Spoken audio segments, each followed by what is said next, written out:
जय सनातन धर्म की प्रिय सनातनियों, आप सभी का स्वागत है हमारे इस कार्यक्रम में। सनातनियों, आज के वीडियो में मैं आपको एक और एविडेंस दे रहा हूं ईश्वर का, परमात्मा का और सनातन के विस्तार का। आज का वीडियो भी आपको ये समझाने के लिए पर्याप्त है कि इस ब्रह्मांड की रचना के अंदर कितनी बड़ी विधा का प्रयोग किया गया है, ये कितनी साइंटिफिक है और ये सारे सबूत अपने साथ इस तरह से समाये हुए हैं कि हमें सिर्फ और सिर्फ गणपति की शरण में जाना है और सारे रहस्य हमारे सामने यूं प्रकट कर दिए जाते हैं जैसे इस सृष्टि का निर्माता स्वयं हमारे सामने साक्ष्य रख रहा हो। सनातनियों, 9 का अंक पूर्णांक होता है, ये आप लोग जानते हैं, लेकिन 9 के अंक को पूर्णांक क्यों कहा गया? आखिर 9 में ऐसी क्या विशेषता है कि वो पूर्णांक है?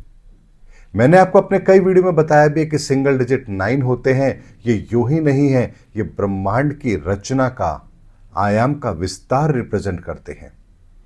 कौन सी ऊर्जा किस तरीके से इस ब्रह्मांड में काम करती है, ये उस बात को रिप्रेजेंट करते हैं।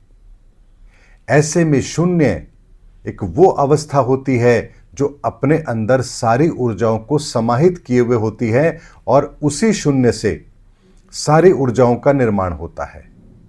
इसीलिए ये ब्रह्मांड भी आरंभ में एक शून्य ही था और उसी शून्य से ज्योति की तीज प्रकट होती है और इस ब्रह्मांड का विस्तार होता है। लेकिन ये बात तो मैंने आपके सामने कही, लेकिन आप इस बात को क्यों माने? क्या एविडेंस है इस बात का? ये कहीं कोई ऐसी वैसी थ्योरी तो नहीं है? क्या इसके पीछे सच्चाई भी है या नहीं है? तो क्या इस बात को कोई ऐसा तरीका है जो प्रमाणित करता हो कि जो मैं कह रहा हूं कि शून्य से ही हर ऊर्जा का विस्तार है और इस विस्तार के बाद ही उस एक की ऊर्जा का निर्माण होता है और उस एक की ऊर्जा का विस्तार ही आगे जाकर के 9 की ऊर्जाओं का निर्माण करता है? इस बात को समझने के लिए एक छोटा सा प्रयोग आप स्वयं कीजिए। आप एक के अंदर पूर्णांक 9 को उसमें विभाजित कीजिए, यानी एक को 9 में डिवाइड कीजिए। आपको जो आंसर मिलेगा वो आंसर मिलेगा 0.1111 अनंत तक 1। यानी एक की ऊर्जा को अगर हम पूर्ण ऊर्जा में विभक्त करना चाहें तो हमें सबसे पहले मिलेगा शून्य और फिर उस शून्य से मिलेगा उसी एक की ऊर्जा का विस्तार, अर्थात 0.1111। तो क्या बात यहीं समाप्त हो जाती है? बिल्कुल भी नहीं। यहां से तो बात आरंभ होती है। अब हम 2 की ऊर्जा को लेते हैं, उस 2 की ऊर्जा को भी हम इस पूर्ण ऊर्जा से विभाजित करते हैं तो हमें फिर चौंकाने वाला परिणाम मिलता है, यानी हमें आंसर मिलता है 0.2222 अनंत तक 2। यानी वही शून्य और उसी शून्य से 2 की ऊर्जा का निर्माण और अनंत तक की ऊर्जा का निर्माण। यानी उसी तत्व से शून्य भी हमें दिख रहा है और उसका विस्तार भी हमें दिख रहा है। यानी कि ये पूर्णता लिया हुआ 9 का अंक, ये 9वें आयाम की ऊर्जा जब किसी ऊर्जा के अंदर उसको विभाजित करती है अपने ही रूप स्वरूप के अंदर, तो शून्य भी होता है और उस ऊर्जा का विस्तार भी होता है। यही प्रक्रिया आप 3 के साथ करके देखिए। 3 को भी आप 9 में डिवाइड कीजिए, आपको आंसर मिलेगा 0.33333। इसी क्रम को आप 4 के साथ करिए, आपको वही आंसर मिलेगा, यानी शून्य और वही 4 का विस्तार, यानी 0.44444 अनंत तक 4। 5 की ऊर्जा को भी इस 9 की ऊर्जा में डिवाइड कीजिए तो भी आंसर आपको वही मिलेगा, 0.55555 अनंत तक 5। आप 6 की ऊर्जा के अंदर भी अगर इस 9 की ऊर्जा को अगर उसमें विभाजित करेंगे, 6 की ऊर्जा को भी 9 खंडों में, तो आपको आंसर वही मिलेगा 0.66666। 7 के अंदर भी आपको यही आंसर मिलेगा 0.777 और 8 के अंदर भी आपको आंसर मिलेगा 0.88888। यानी 1 से लेकर 9 तक की संख्याएं हैं। अगर इनको आप 9 से ही डिवाइड करें तो आपको जो आंसर मिलता है वो मिलता है 0, आरंभ 0, और उसके बाद उसी ऊर्जा का विस्तार यानी अनंत तक उस ऊर्जा का विस्तार। जैसे 1 को अगर आप 9 में डिवाइड करेंगे तो आंसर होगा 0.111, इसी तरह से 2 का भी आंसर होगा 0.222, और 3 को भी अगर 9 से डिवाइड करेंगे तो आंसर मिलेगा 0.333, और यही क्रम 8 तक चलता है। यानी 8 को भी अगर आप 9 में डिवाइड करेंगे तो आपको आंसर मिलेगा 0.88888। लेकिन जैसे ही 9 में आप 9 को डिवाइड करेंगे आपको आंसर मिलेगा 1, अर्थात पुनः उसी 1 की रचना। यानी इस ऊर्जाओं का विस्तार 0 से 1 के मध्य में भी कितना बड़ा है, इस बात का अंदाजा आप लगा ही नहीं सकते। इसीलिए इस ब्रह्मांड के अंदर जितनी भी ऊर्जाएं, जितनी भी ईश्वरीय ऊर्जाएं हैं, उनका विस्तार है, इस आयाम का विस्तार है, ब्रह्मांड का विस्तार है, इस संसार की हर चीज की गति है।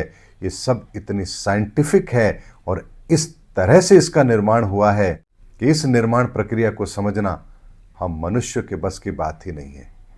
इसीलिए धरती, हर चीज ईश्वरीय ऊर्जा से निर्मित है, और इस ईश्वरीय ऊर्जा से निर्मित इस संसार की रक्षा भी स्वयं ईश्वर करते हैं। इसीलिए हम इंसानों को कभी ये गलतफहमी होनी ही नहीं चाहिए कि करते हम हैं। इसीलिए हमारे द्वारा किया गया प्रत्येक कर्म इस ब्रह्मांड के किसी न किसी नियम को फॉलो करता है, चाहे वो अच्छा हो या बुरा हो। और जिस नियम को फॉलो करता है हमारा कर्म, वही कर्म हमें उस गति की ओर लेकर जाता है जिस गति की ओर जाने का सिद्धांत भी इस ब्रह्मांड के द्वारा निर्धारित किया गया है। इसीलिए सनातनियों, इस सनातन के विज्ञान को समझिए। ये सनातन का विज्ञान आज के आधुनिक विज्ञान से बहुत ऊपर का है, और इस विज्ञान को समझ लेने के पश्चात फिर कुछ भी समझना शेष ही नहीं रहता है। इसीलिए हमारी उपस्थिति, हमारे काम करने का सिद्धांत, इस ब्रह्मांड का सिद्धांत, इस सनातन के सिद्धांत, हमारे जीवन की गति, हमारी मुक्ति, ईश्वर का सिद्धांत, हर चीज एक दूसरे से कनेक्टेड है। लेकिन आपको बिना सनातन के इनमें से कुछ भी समझ आएगा ही नहीं। इसीलिए अपने जीवन के अंदर सनातन को स्थान दीजिए, सनातन के रहस्यों को समझिए, सनातन को एक्सप्लोर कीजिए कि आखिर सनातन है क्या।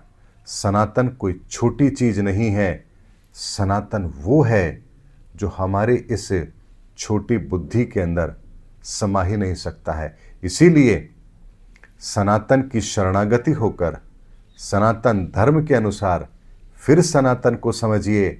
आपको सनातन के सारे रहस्य सनातन तरीके से आपके भीतर जरूर प्रकट कर दिए जाएंगे। इसीलिए इस ब्रह्मांड का विस्तार अनंत है, और अनंत क्यों है इसी को परिभाषित करने के लिए भगवान गणपति की ऊर्जा का निर्माण हुआ है, और भगवान गणपति की ऊर्जा के द्वारा ही इस संसार के सारे रहस्यों का उद्घाटन किया गया है, रहस्य उद्घाटन किया गया है। और इसीलिए भगवान गणपति को प्रथम देव की उपाधि दी गई है, क्योंकि उनके अतिरिक्त ये रहस्य और कोई प्रकट कर ही नहीं सकता। और जो इस रहस्य के निर्माता हैं वो महादेव हैं, शिव हैं, और इसीलिए उन्हें स्वयंभू कहा जाता है, शिव कहा जाता है, और शिव से ही सृष्टि का निर्माण है। इसलिए इस मैकेनिज्म को समझिए। इस युग परिवर्तन के अंदर ये सारी की सारी चीज़ें आने वाले समय के अंदर, आने वाले भविष्य के अंदर हमारा मार्गदर्शन करेगी, और एक नव निर्माण के द्वारा एक नए युग की शुरुआत, धर्म युग की शुरुआत 30 मार्च 2025 से आरंभ हो जाएगी। उम्मीद करता हूं सनातनियों, मेरा वीडियो आपको जरूर अच्छा लगा होगा। अगले वीडियो में आपसे फिर भेंट होगी, तब तक हमारे चैनल पर बने रहिए। जय हिंद, जय भारत, जय सनातन धर्म की।